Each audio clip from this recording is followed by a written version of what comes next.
Morning, everyone. We welcome you all here today. As you know, today our speaker is Corin Della.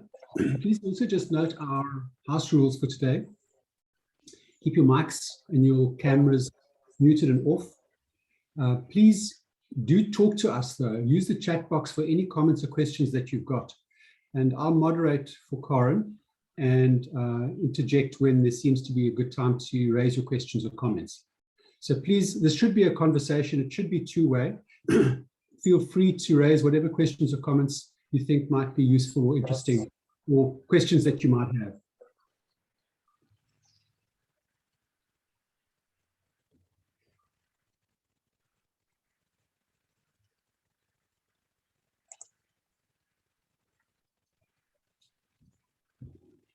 Corin, I think we're just on 9:30 now. So if you want to start sharing your own screen. Perfect, I shall do so. Let me put it onto slideshow. Hold on, there we go. Come on, from the beginning. Perfect, that's great. I presume everyone can see that, yeah? Can everyone see that?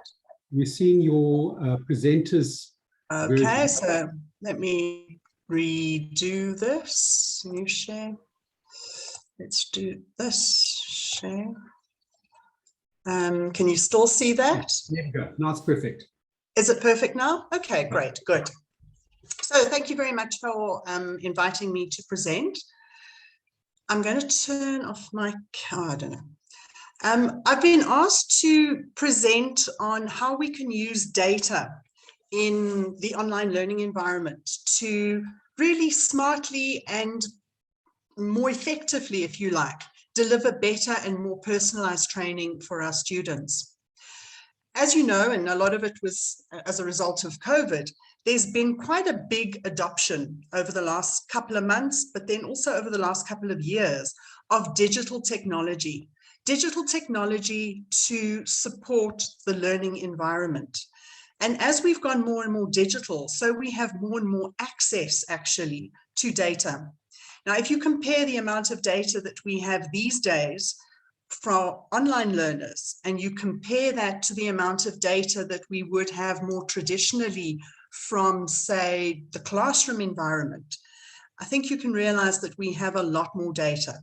In a typical classroom environment, the data we might collect would be things like attendance registers, possibly your formative assessment results. And I know some facilitators get the facilitator to do a commentary, if you like, on each of the learners periodically. That's about all the data we can get in a classroom environment. But in an online environment, we can collect all kinds of data. And that's the data that I want to drill down to in this presentation. So most of the learning management systems collect certain levels of data. At Chartered Business College, we use Moodle. We've customized it quite a lot though. So some of the data and analytics that I'll talk to are not possible with the normal version of Moodle, but anyone can really put together the kind of customization that we've done. Now, this data can all be sorted, filtered, and correlated to extract all kinds of metrics from it. So you can look at the learner's activity, you can look at their engagement, you can look at who's at risk, and you can look at who's likely to be a good success. Now, at Chartle, we do some of this learning analytics. We don't do it all yet. We're not there. But typically what our faculty will do is they draw down the data and they slice and dice it and then use that to identify at-risk learners, etc. Now, the key point of sharing all of this was if you're a skills development facilitator contracting with an online training provider, or if you're a skills development manager, I really want to show you what kind of data you can expect to get from a typical learning management system or an online provider, because this really does help you to help your learners or to help your clients far more smartly. And one of the good things about the data we collect from online learning is that it can be collected in real time. I can literally go into the LMS at any point in time and have a look at which learners are where in their learning journey. So that's very powerful. We did a little bit of research into what learners expect from online learning, because obviously if you are getting into learning analytics, you almost need to understand what your learners want out of the online learning journey so that you can use the data you collect in order to meet their expectations, if you like. Now, much of the things on this slide that describe what learners want out of online learning come from research papers, but they also come from our own research, because we ask our learners on an ongoing basis what they want out of the online learning. Now, what's interesting for me is that very, very first point. In other words, to be found competent and to complete my qualification on time is not something that learners actually articulate. So if you give them an open-ended survey questionnaire and you say, what do you want out of online learning? They never say, I want to be found competent and I want to complete on time. I guess that's a given in lots of people's minds. But everything else that I've listed on this slide are the things that come up often when we ask learners that question. And I guess each one of these things in their own way would make the learner competent and complete on time, because these are the things that they are telling us they want. Now, what's interesting about all of these is that data analytics can help you work out if you've delivered to the learner's expectations. So take the first one there. If a learner says to you, well, we want clear guidelines, we want to be able to find the course outline easily, or we want to be able to find the course material simply. If they keep asking us that, then it's logical that we're not putting it in an easy to find space. So then we've got to talk to the instructional designers and say, okay, people are saying they can't find the guidelines. We think it's in a completely logical place, but clearly it isn't. So let's have a look at where we could put it to make it more easy to find. If the students complain in the qualitative surveys that they want more flexibility, then we know we've got to add more flexibility to the way we've designed our courses. So these things will tell us what it is we need to change and what it is we need to look at when we're analyzing the data. So things that they tell us is they want personalization. In other words, they want to be able to jump around in a course. They want to be able to do modules in their own order. They want to start when they want to start. They want to be able to send messages for faculty and connect with faculty across different modes, be it email, be it through the chat on the learning management system, be it through a WhatsApp group, which could be just facilitated to the students, or all the students can chat to themselves, etc., etc. And on that point, connect with the facilitator and the 24-hour support. Chartwell is in a position where we have support staff, not only in the South African time zone. We've got someone in Bali, which is 4 or 5 hours ahead from where we are. We've got someone in Kenya and 2 people in Mauritius. So we are able to offer a broader level of support to the students beyond just the South African working hours. And then we have students in different time zones as well. We've got students in Vietnam, America, United Kingdom, etc. So this demand for 24-hour support becomes quite an important metric that we need to manage and track in our environment. So those are what learners expect, if you like.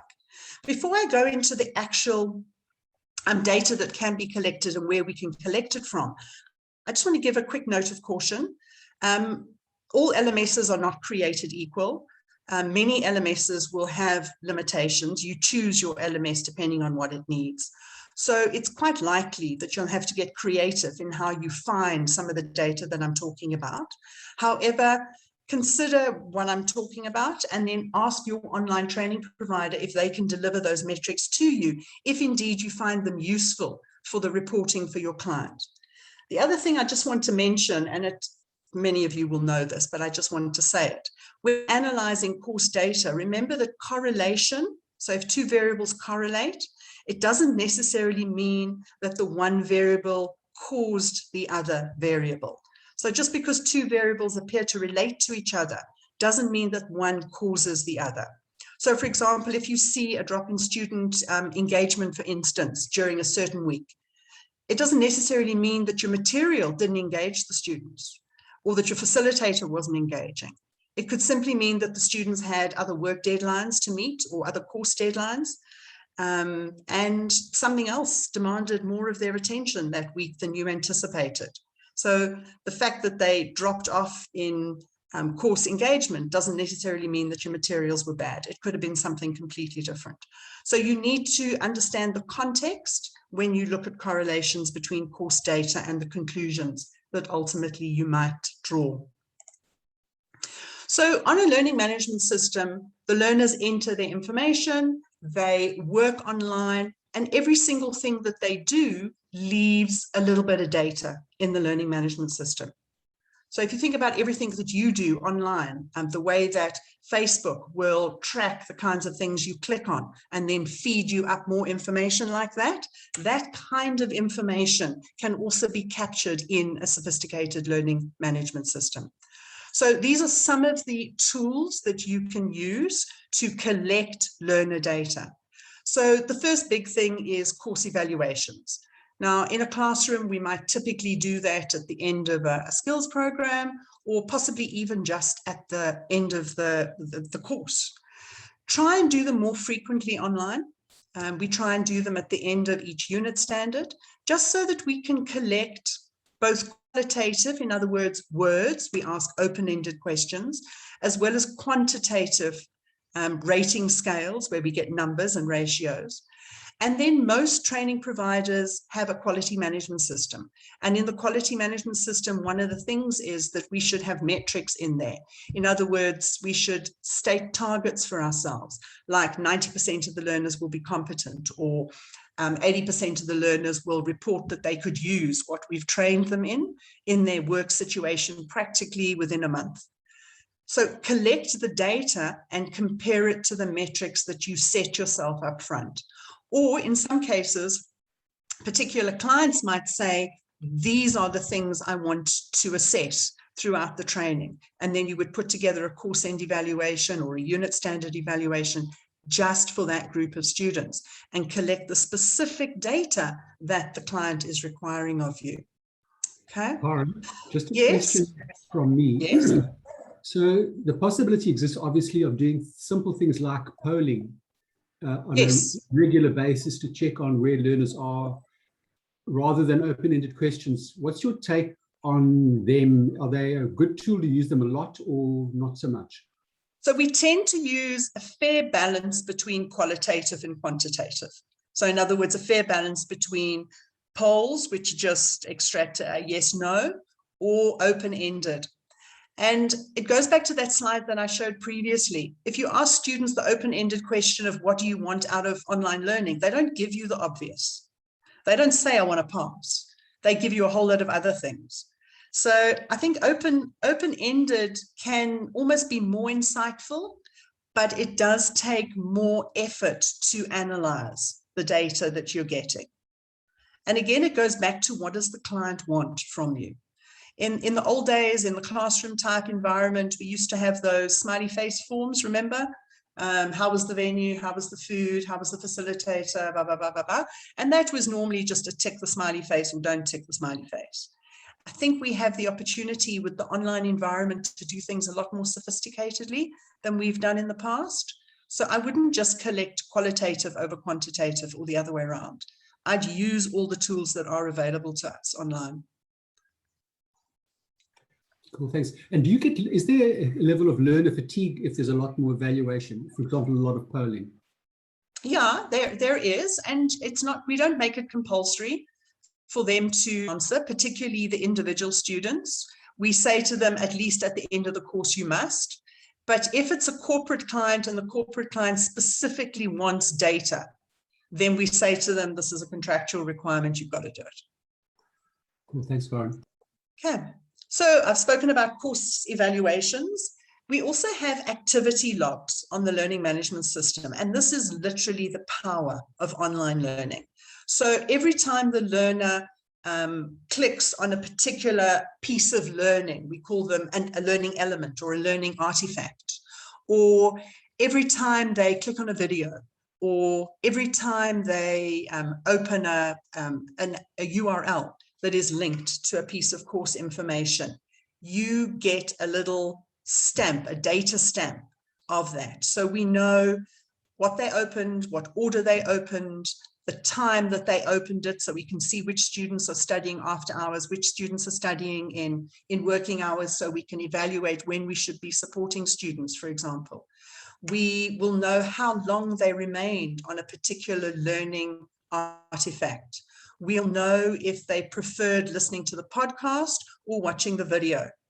So all of those things give us a great deal of information about how we've structured the course, how the students are responding to the course content, what might be confusing, what learning artifacts are too big or too complex, etc.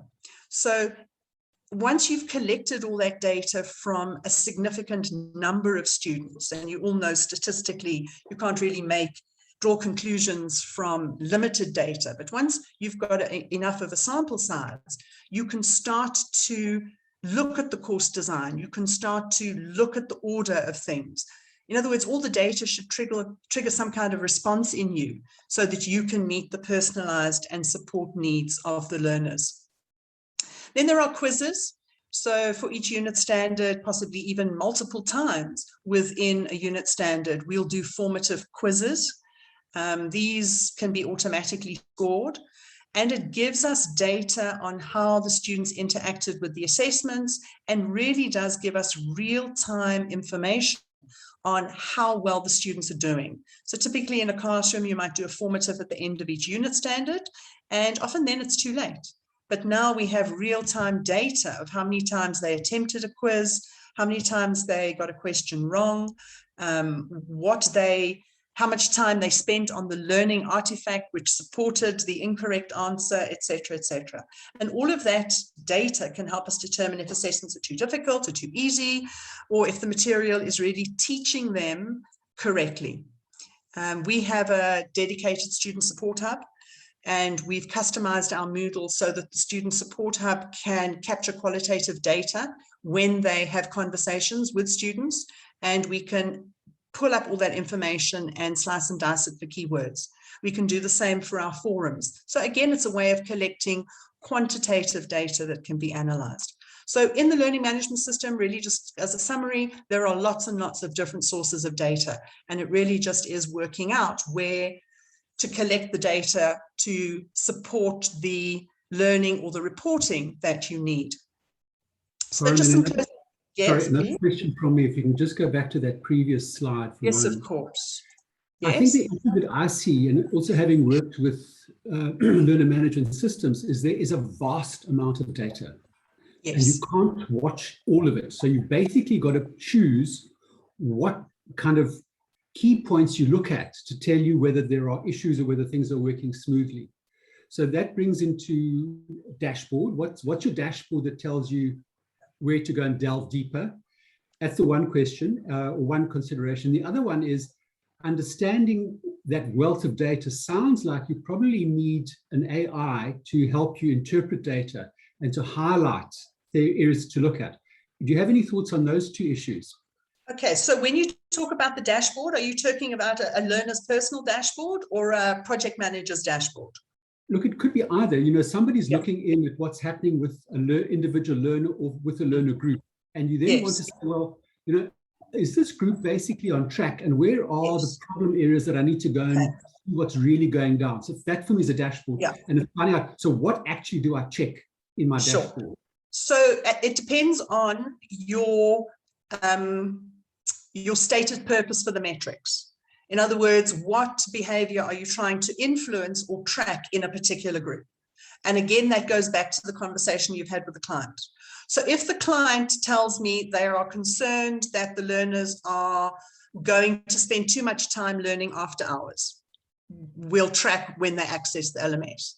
If the client tells me that they are concerned that the learners are just going to flick through the videos quickly and not watch it, we'll track how long they spend on each learning artifact.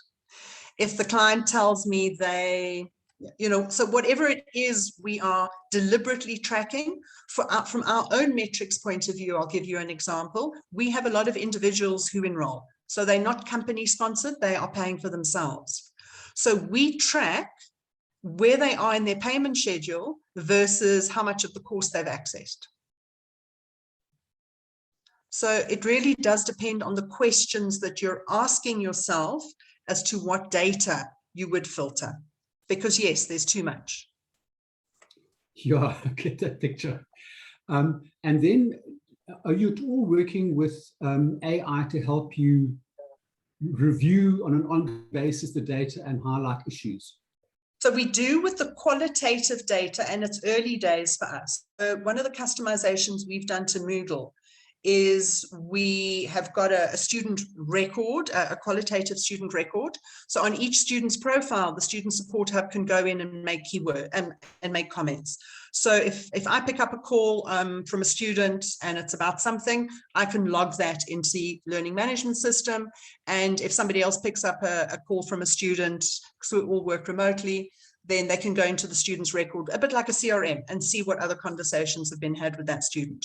So we're starting to use technology to identify keywords in those qualitative logs so that we can improve our service. So if a lot of people are inquiring about where's my statement of results, or am I in internal moderation? Those are things that we find are coming in a lot as queries. So now we've created an automatic mailer through the system, which tells people your portfolio has been selected for internal moderation. Internal moderation is finished. It's now going to external moderation. The date of external moderation is X, Y, and Z. So because we analyzed the qualitative chats and knew what queries were coming up, we've been able to build in those automatic triggers to tell the students where they are in the process. It sounds to me like AI is a big business. It's going to be a big business that's got the resources to develop enough AI to go and check these sorts of this level of data. Do you think is this going to become a big business? Absolutely. I think the potential for learning analytics, because that's the field of all of this, is colossal. And really, as you start to get it right, you're able to go back and fulfill the learner's needs as well as the client's needs, and just proving that you are through the data in a way that we simply couldn't do in a classroom. Wow, scary terrain. Thanks, Corinne. No, it is. Okay, so just some quick points about learning analytics. So the use of big data in the e-learning environment is learning analytics. As you just said, analyzing data can be tricky though, and it really does require a basic knowledge of stats really. But these are some of the key metrics that we consider. So we do look at correlations, we look at trends and predictions. So for example, on our BBA degree, we've got a fair idea, and I can predict, I've got a percentage prediction that if somebody gets to week 5 out of 12 weeks and they've done all 5 will assignments and handed them in on time up to week 5, that there's about an 80% chance that they will complete the subject and write the exam successfully. Now that kind of data is powerful. So it's based on a sample size of about 120 students. So it'll get more sophisticated as we go along. But what it tells us is that our Student Support Hub and the faculty really need to get students to week 5. So the motivation and the amount of input up to week 5 is much higher, required to be much higher than week 6 onwards, because we know that if we can get them to week 5 and they've got it under their belt, there's an 80% chance they'll complete and write the exam. We also look at causation. So for example, we might have a look at learners who responded, individual learners who responded to a particular Facebook advert.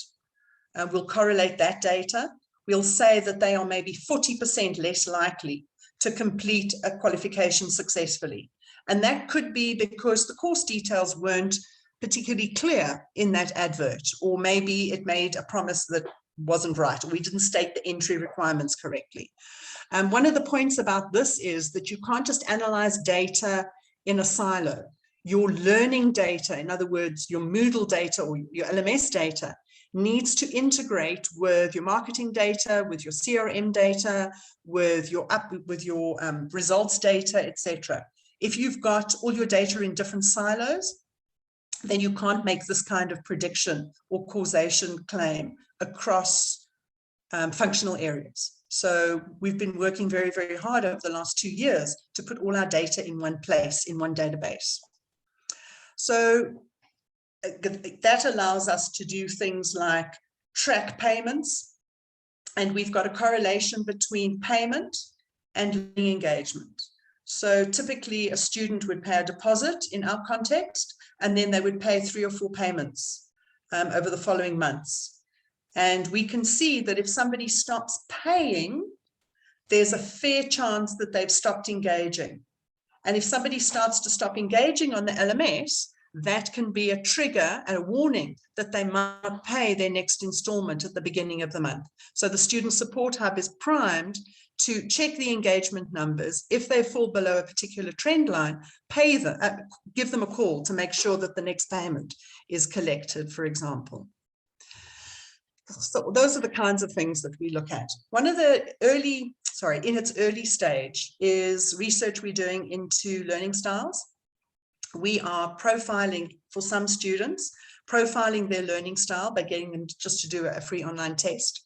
And we're adding this information to the correlation mix. We're trying to identify which material, in other words, which learning artifacts on the LMS, the different learning styles prefer. So we can track their learning profile and fairly well predict that they are likely to listen to the podcast as opposed to, sorry, someone is, sorry about that, everybody.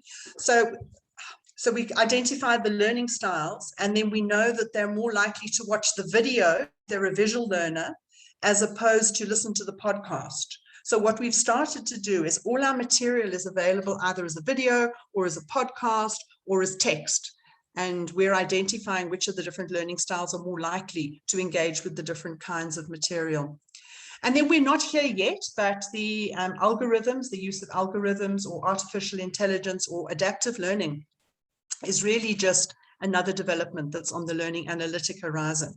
So adaptive learning technologies use artificial intelligence to help us adapt a learning module to a specific user in real time.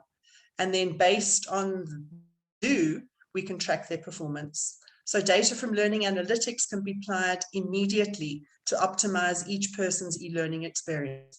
And the advantage of this is it's going to help us build in things like credit accumulation and transfer and recognition of prior learning into the delivery of the online learning, so that each person gets a more personalized experience. So we'll be able to put together a personalized learning path for each person based on the kind of AI and the prediction of their needs. And then we're not here yet either, but adding social media analysis can also help us improve personalization and customer service, because we'll be able to predict, for instance, who says good, who's likely to say good or bad things on social media, and then preempt that. We also recently launched the functionality for learners to post badges on LinkedIn, and they love it. So we're tracking this, for example, to work out how to make more learners post their badges on LinkedIn, because obviously that's good for us from a marketing perspective. And then seeing who does it and and when they do it. So those are just some points about learning analytics. Any questions? Corin, thanks. So I've chirped up a whole bunch of my own questions. So please, anybody else in the group, what questions have you got? Corin? No, let me stop sharing and then we can chat.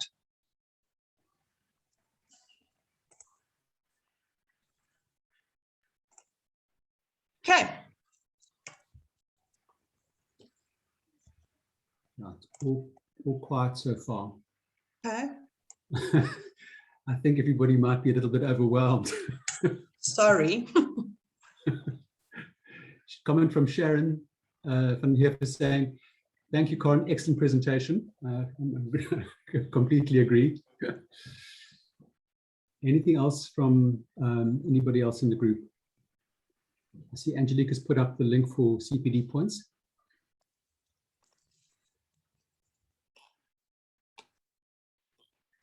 I think the point is it's an evolving field, but it's definitely worth it. We can't treat the online learning environment in the same way as the classroom learning environment. There is definitely so much more power in using the data than we've ever had before. And if we use it properly, we should be able to deliver a far better personalized and meaningful learning experience for the students. Or we could just continue to ignore the data and do what we've always done. So a couple of comments from members from Angela Schultz, and as always, Corin, thank you for sharing. Thanks, Angela. And from Jane Lechlele, thank you, the information is clear and straight to the point. Corin, talk a little bit, if you wouldn't mind, for me about, so you're seeing a lot more, you're seeing a growing international student base, or has it always been there? No, it's growing. And I wouldn't say it's growing far. I mean, I wouldn't say we have lots of international students, but we are starting to pick up a steady stream. I think being an online provider has given us that flexibility. We've